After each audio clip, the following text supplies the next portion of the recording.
اسی طرح علماء نے عقائد پر بھی کتابیں لکھی ہیں۔ ہر دور کی کتابوں میں امت مسلمہ میں جو ٹکڑے ہوئے، 3 ٹکڑے جو ٹوٹے، ان کو 3 ناموں سے یاد کیا جاتا ہے۔ جو ٹوٹے، ایک نام خارجیت ہے، ایک نام ناسبیت ہے، اور ایک نام رافضیت ہے۔ ٹھیک ہو گیا؟ سمجھ آ گئی؟ خارجی، ناسبی، رافضی، یہ 3 ٹوٹے ہیں۔ ٹوٹا معنی فرقے ہیں۔ ان کا تاریخ کی کتابوں میں بھی ذکر ہے، عقائد کی کتابوں میں بھی ذکر ہے، اور جس دور میں بھی ان کا ذکر کیا گیا مذمت کے ساتھ کیا گیا۔ لوگوں نے ان کی توہین کی ہے، علماء نے ان کو تذلیل سے یاد کیا ہے کہ یہ امت مسلمہ کو توڑنے والے لوگ ہیں، یہ عقائد قرآن و حدیث سے روگردانی کرنے والے لوگ ہیں۔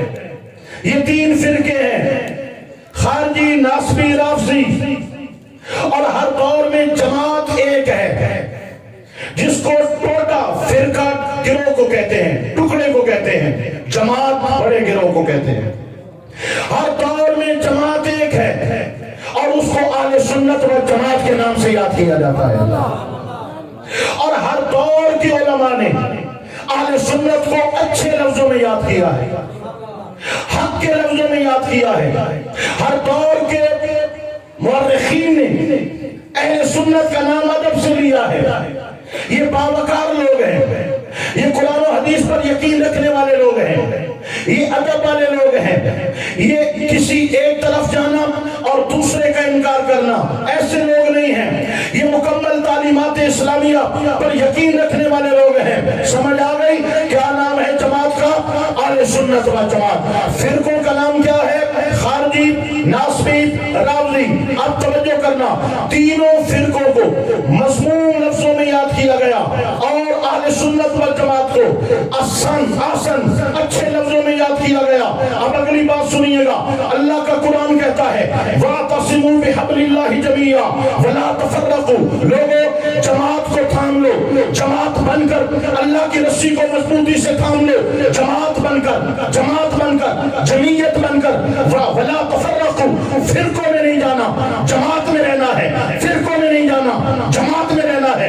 فرقوں میں نہیں جانا، جماعت میں رہنا ہے۔ تو لوگوں جہاں بھی کوئی فرقہ نظر آئے چھوڑ دینا، اہل سنت نظر آئے نظریں جھکا لینا، کیونکہ اہل سنت میں رہنے کا حکم ہمیں اللہ کی کتاب میں رب ذوالجلال خود عطا فرما رہا ہے۔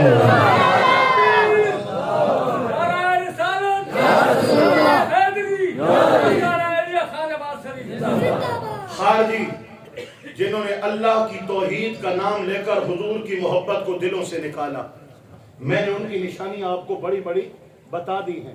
حضور کے نام پہ انگوٹھے چومنے سے منع کرتے ہیں، درود و سلام پڑھنے سے منع کرتے ہیں، جناب میلاد پاک منانے سے منع کرتے ہیں، آقا پاک کے لیے ایسے ہلکے الفاظ استعمال کرتے ہیں کہ کوئی اپنے پیو کے لیے بھی وہ لفظ گوارا نہ کرے، ذات کے لیے گوارا لفظ استعمال نہ کرے، گوارا نہ کرے، اور حضور آقا پاک کی ذات کے لیے۔ یہ کون ہیں؟ یہ خارجی ہیں، نام بدلتے ہیں، لیبل بدلتے ہیں، اصل کیا ہے؟ خارجیت ہے۔ اصل کیا ہے؟ بولو، خارجیت ہے۔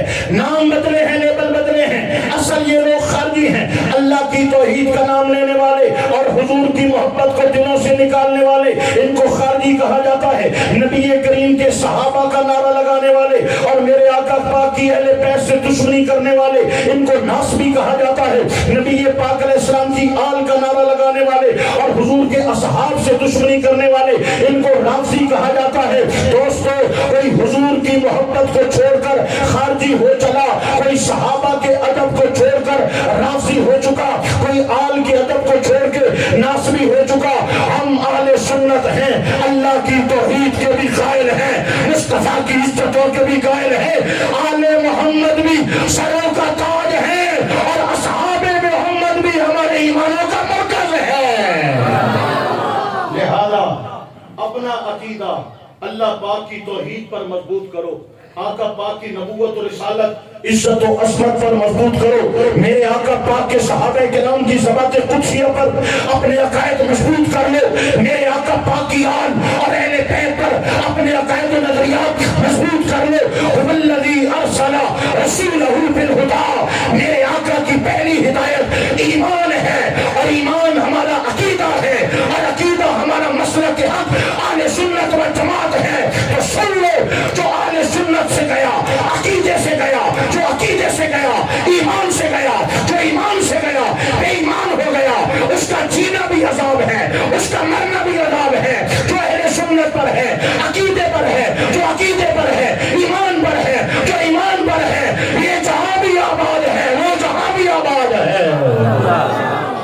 تو یہ ہے پہلی گزارش, اپنا عقیدہ مضبوط کرو. اہل سنت و جماعت کے لیے دلوں میں وسواس پیدا